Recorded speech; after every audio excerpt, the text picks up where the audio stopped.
everybody, it's Allison Williams here, your host of the Crushing Chaos with Law Firm Mentor podcast.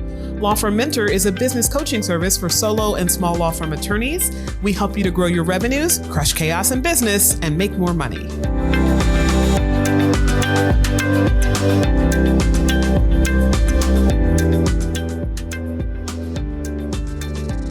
Hello, it is Allison Williams here, your Law Firm Mentor, and you are listening to another episode of the Crushing Chaos with Law Firm Mentor podcast, where this week we are going to talk about using contract attorneys to grow your law firm.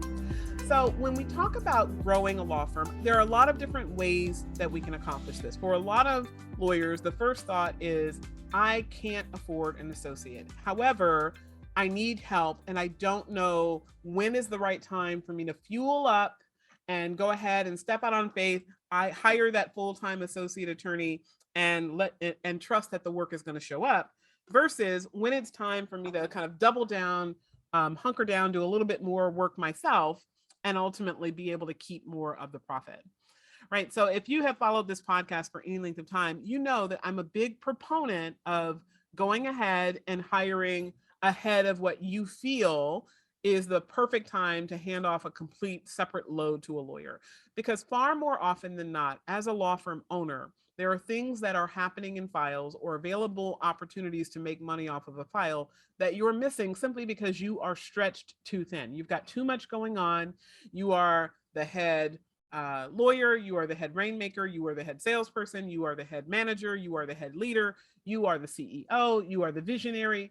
You are doing so many things that it is almost impossible to conceive of anyone doing all of that exceptionally well. And as a result of that, what happens is that lawyers often fall into the habit of doing just what's necessary in order to move a file forward, rather than doing everything possible to expand the value. So I want you to think about that as just kind of a framework for how you should approach hiring in a law firm. But having said that, we also know that there are times when you need help with the work, and you can actually monetize getting help with the work much better if you get some initial help from a contract attorney, and or start the relationship with a contract attorney before you move into hiring an associate, so that you can dial in some of your delegation systems, so that you can get some revenue in the door faster, right? You can actually start to expand your revenue pool faster than if you either did the work yourself or waited and hired an associate that you're not going to be able to hand off on right away. So there's different models of how to grow. And today, rather than kind of go into a debate as to which is appropriate, there are some considerations that I want you to be thinking about when you're contemplating hiring with a contract attorney. Okay, so the very first thing to do is to think about what type of work you want your contract attorney to do. So this means that there are some lawyers that would feel comfortable, depending on the nature of their relationship with the contract attorney, they would feel comfortable handing over the entire file, right? I take in John Doe's file and I tell John Doe at the consult, you're going to work with my colleague, Susie Smith, and colleague Susie Smith is going to handle everything about the file, but your billing is going to come through the law firm. Your communications will come from an email address here at the law firm.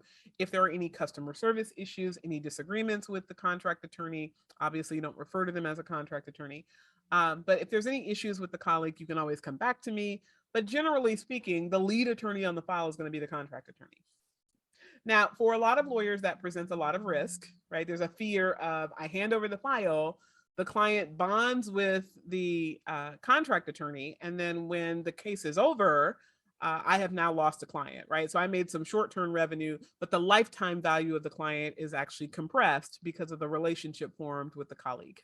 There are ways to mitigate that risk, right? So you can make sure that you build your communications ecosystem on your law firm so that everything is happening through your law firm, that your colleague, the contract attorney, has to communicate through your ecosystem, and ultimately has to do work on your platform so that the client's file is maintained on your platform. And then you want to create a communication strategy that doesn't just include communications going through the contract attorney, but also includes direct communications through your staff, like your paralegal, your legal assistant, your receptionist, and that ultimately touch points are happening from the firm to the client so that the client feels the relationship with the law firm and not simply with the lawyer who is doing the work on the file. But that is one consideration if you hand over the entire file. Another great way to mitigate risk is to only hand off projects. And this is probably the most common model that I have seen with lawyers who are growing through contract attorneys. So handing off activity on files oftentimes means you're going to hand off larger projects. Your contract attorney is going to meet with the client to go through discovery. Your contract attorney is going to be writing legal briefs and motions for the file. Your contract attorney might be doing things like auditing the file so that they can put together comprehensive timelines and schedules, or conducting legal research on esoteric issues that you want to assert as a defense or a claim in the case. Whatever the contract attorney is doing, the goal is that there is only so much work that the contract attorney is doing, and they're doing it in snippets, if you will. When your contract attorney is doing pieces of work, when they are doing snippets of work, you have far more control over retaining the client because the work that is being done is the kind of work that is not independent of the representation, meaning the client has formed a relationship with you or other members of your team. And then ultimately the contract attorney has a very proscripted, very limited contact with the client, so that the relationship that is formed between the client and the law firm is sustained and continues, whether that contract attorney remains in your employ for a series of months, a series of years, or ultimately for one and only one project. A great way of using contract attorneys for this particular process, right, having only a project done by the attorney, is when you need to have short-term help, when you know you're only going to need this person's help over a defined period of time. That can be when you are going on extended leave. It could be for maternity leave, or if you have an ailing parent that you're going to take some extended time off to care for. It could just be when you are in a surge of growth, but you are not trying to ultimately grow your business. Now, most of you that are listening to this podcast, you have a desire to grow your business, right? So your goal is not to bring on someone for a project here or there to make a little extra cash and then go back to doing everything yourself. You probably listened to our episode on enterprise goodwill and the importance of having a branded system in a company, as opposed to you being the delivering the delivery person of the service, as well as you being the face of the firm, because that restricts what can ultimately be done in terms of selling it when you choose to retire or shift positions or even change careers. But assuming for the moment that you're not yet at a place of growth, you're not yet at a place where you truly desire to step into something much bigger for yourself and step into more revenue for yourself. But what you really desire to do is just manage the growth in a way that allows you to have extra money right now so you can fuel the growth, right? So in other words, you don't want to necessarily go out and bring on an employee, which has a whole host of economic consequences, such as payroll taxes and health insurance benefits, because a lot of people believe that when they hire an employee, they really need to have benefits. It's advisable, but oftentimes not required. But a lot of people believe it is required, right? So you have to kind of think about these things kind of going in. And if you decide on a contract attorney to get you some short-term help, the nature of the project is something you really have to think about. Another major consideration when it's time to think about hiring a contract attorney is where to find them. Right. So there are a lot of services that have popped up offering law firm project contract assistance. Right. And I'm not going to name any of the services. I'm sure you guys have heard them all before, or heard at least of some of them before. And I'm not going to say anything positive or negative about the services, but I will note that there has been an ongoing debate in the legal community about the economics of these services. That we as legal professionals, we are in a business, right? So as a business owner, your goal is to maximize your profit, which means typically getting the most bang for your buck on the labor that you're bringing into your company. Whether you as an individual have a moral center that says you need to be participating in economic well-being of your employees or your contractors, whoever is ultimately doing work for your business, and you thus should not be a part of exploitative labor, that is a very individual choice. And I don't want to proselytize to anyone how they should see the world in terms of how they compensate. But there is something to be said for how a person sets up the economics of their business.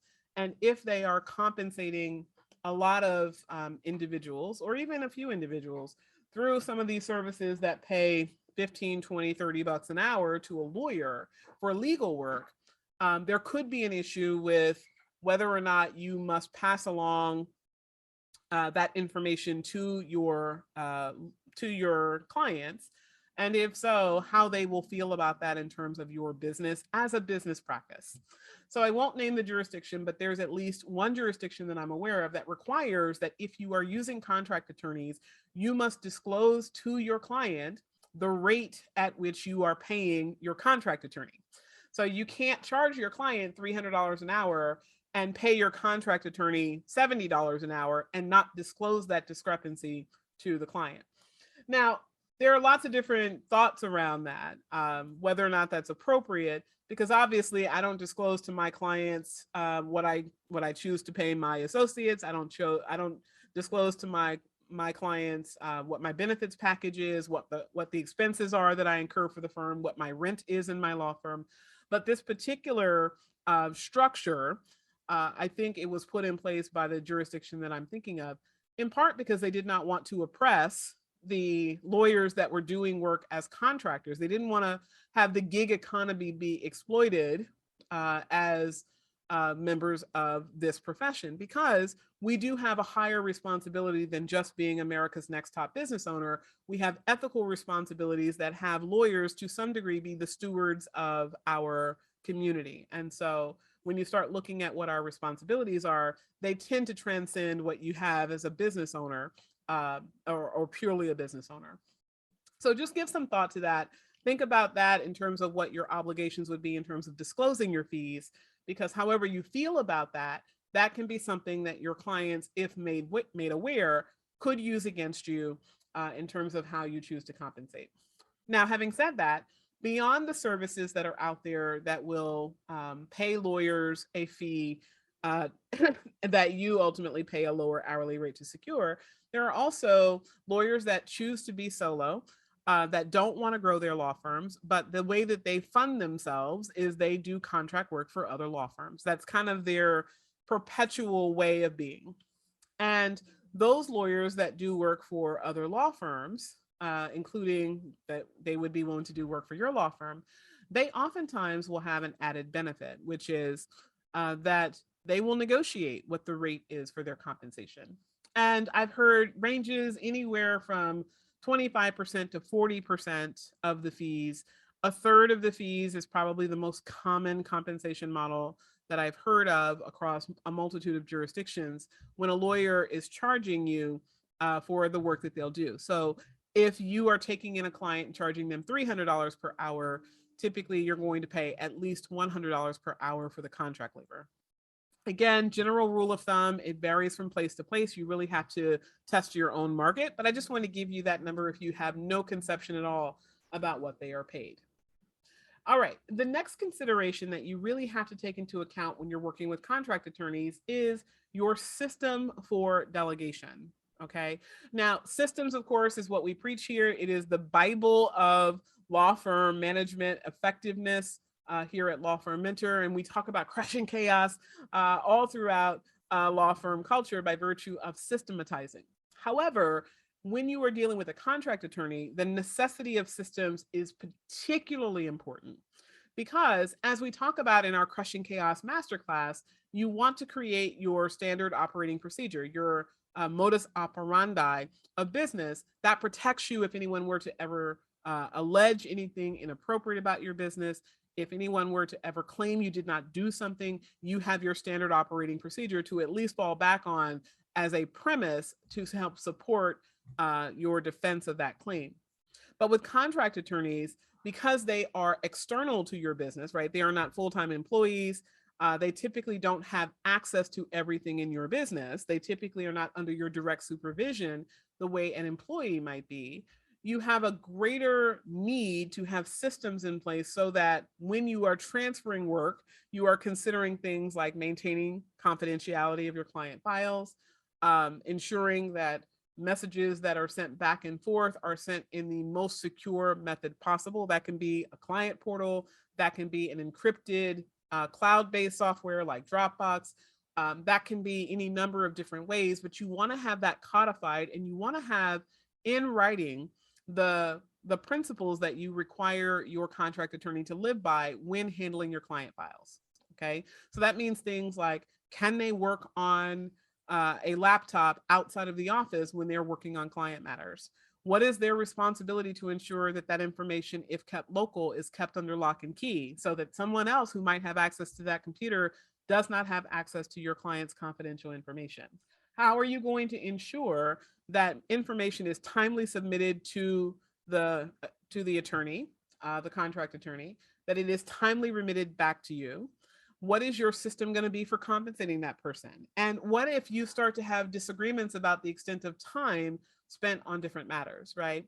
So one thing that we talk about a lot here at Law Firm Mentor is systematizing your legal work, ensuring that you have a range of appropriate time parameters around how long it takes for work to be delivered.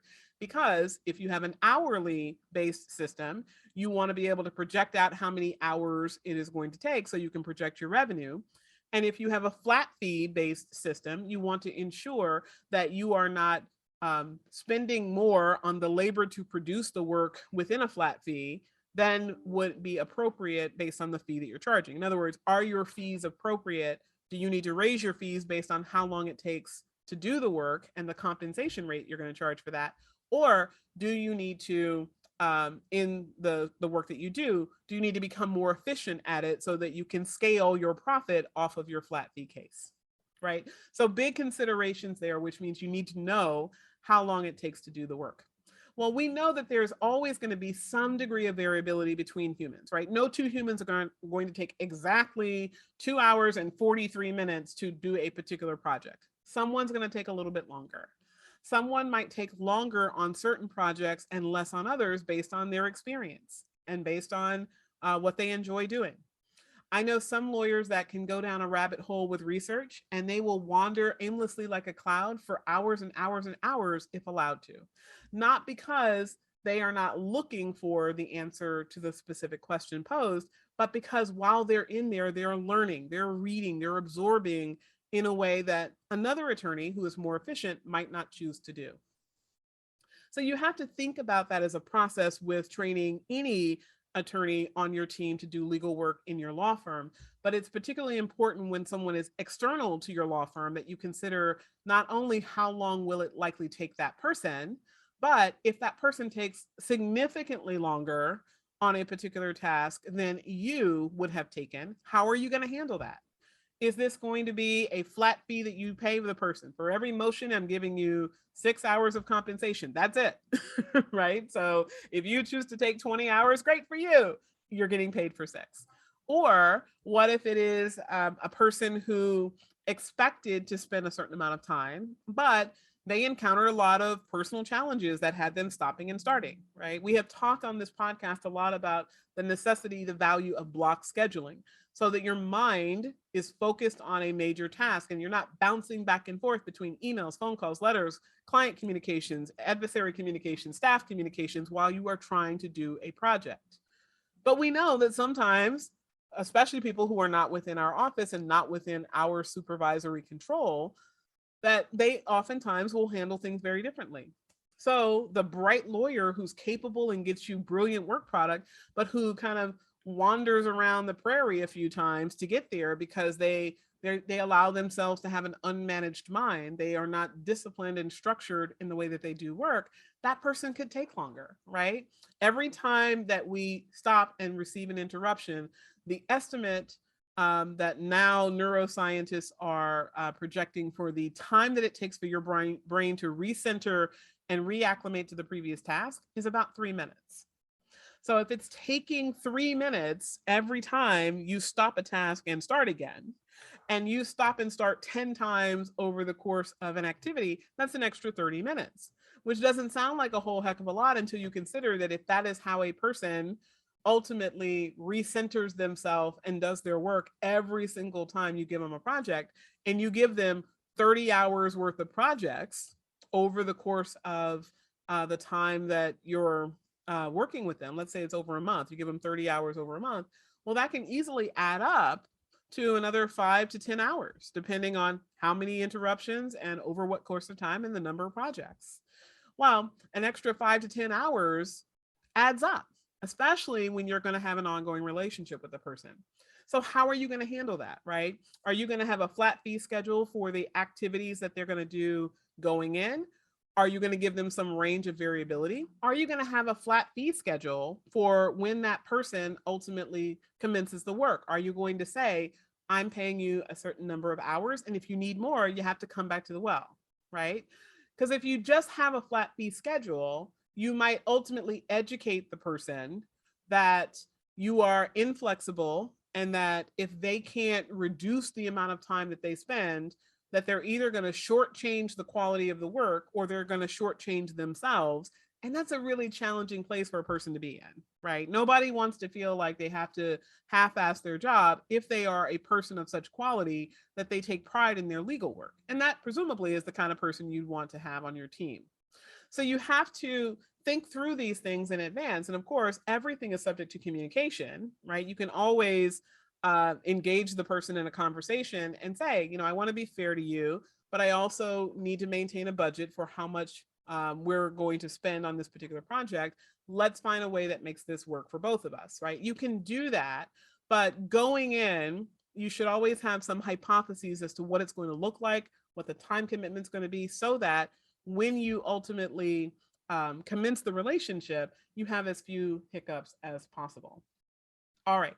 The last thing I want to note about contract attorneys before we wrap this up is that it's really important that you monetize the role with a contract attorney the same way you would with an associate attorney before you start the relationship. And what I mean by monetize the role is you need to be thinking about how many hours you're going to give the person on an ongoing basis and what some of the ancillary non-billable costs are associated with that relationship. So that means, what does the cost of labor require for this particular employee? Okay.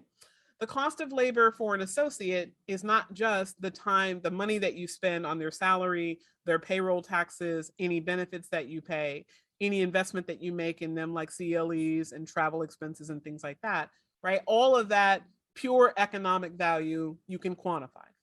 But you are also investing in your associates. This is one of the reasons why I am always chagrined when I see these debates online where people say, if I refer out a case and I would have paid John Doe, the referring source, 30%, why would I not pay the same 30% to my associate? And the reason why you wouldn't necessarily, you could, and in certain circumstances that number is appropriate, but the reason why generally you would not necessarily pay a referring person the same as an associate is because the associate is getting other benefits of employment that the referring person is not getting from you, right? So it's purely transactional when you are getting a file from a referring source. Your associate is getting things from you in excess of what you are paying for that referral. So you're paying for the referral, but you're also paying to develop them. You're also having internal communications about customer service issues that may or may not be caused by the associate or that are implicated by handing work off. You are investing in their career. Presumably your reputation is something that they get to take into the marketplace when they're interacting with your clients, with their clients, with other adversaries, with judges. They're getting something more than pure financial compensation from you.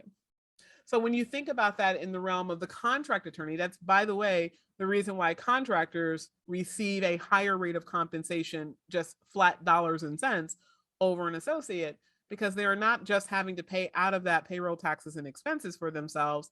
They are also getting purely economic benefit from you, and not just not the indicia of the employment relationship that an associate would get. So I mentioned that because when you think about the time and energy and effort that you pour into your associates, a lot of times lawyers don't think about it. They think of it as the cost of doing business and they don't quantify it. So you don't think about how many hours a week you are meeting with your associates. right? And how many times you're having meetings without your associates to plan out the work that you're giving them, to create delegation strategies, to monitor the work that they're doing, i.e. going into your system and reading documents that they prepare that you have not seen before, and making sure that they are attending the right CLEs and growing and learning and developing as an attorney so that they give the highest quality for your clients, right? All of that goes into managing your associate is not necessarily absent when you work with a contract attorney. Because while you might not be paying for them to go to CLEs and you might not be overseeing their speaking engagements and their marketing and their networking because you're trying to grow them as an attorney, you do still have the consideration of the time that's going to go into facilitating the relationship, right? The time to delegate the work, whether that's going to be compensated or not. Are you going to charge your clients for delegating work to your team? What's going to happen when you have a customer complaint, right? That is a part of being in business, dealing with client complaints. I don't care who you are or how great an attorney you are. People will be people and people will have issues and you have to deal with those issues. Communicating with your contract attorney about those issues is going to be critical. Making sure that they have access to all of the pertinent software, that they have access to all the pertinent documents, that you give them what's necessary to create the best work products. Right? All of that additional time and energy and effort goes into creating and sustaining the relationship, even though it is not economically recoupable, if you will, at least in the immediacy from your contract attorney. So you have to think about that before you add the person, because even as you add the person, a lot of times failure to think through the financial plan associated with labor is what will have lawyers say, I hired this person and now I'm making minimum wage while this person is making X dollars. Or I added this person to my law firm, but this person is costing me more than I'm making, or the headache of managing them and the negligible amount of increase in income that I have is just not worth it. Whenever you hear someone say that, I 4x'd my attorney roster, but my profit went down and my dollars and cents went down and my headaches went up, that is the result of having the right system. Doesn't mean that they didn't have any systems. It typically means that they didn't have the right system to create the law firm that they truly desire, which is, frankly, where we as Law Firm Mentor come in. So if you are someone who has created a law firm and you have used contract attorneys as a model, and you're finding that either that model or your ultimate goal of growing through other means is not working for you, I want you to reach out and have a call with us. You can speak with a growth strategist on our team. The link to do that is going to be in the show notes. So I'm Allison Williams, your Law Firm Mentor. You're listening to the Crushing Chaos with Law Firm Mentor podcast. I'll see you on our next episode.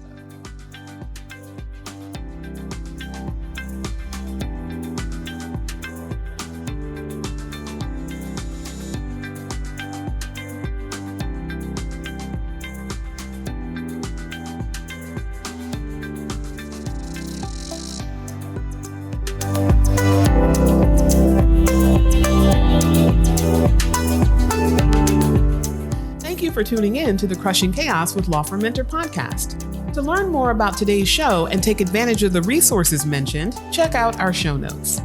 And if you enjoyed today's episode, take a moment to follow the podcast wherever you get your podcasts and leave us a rating and review.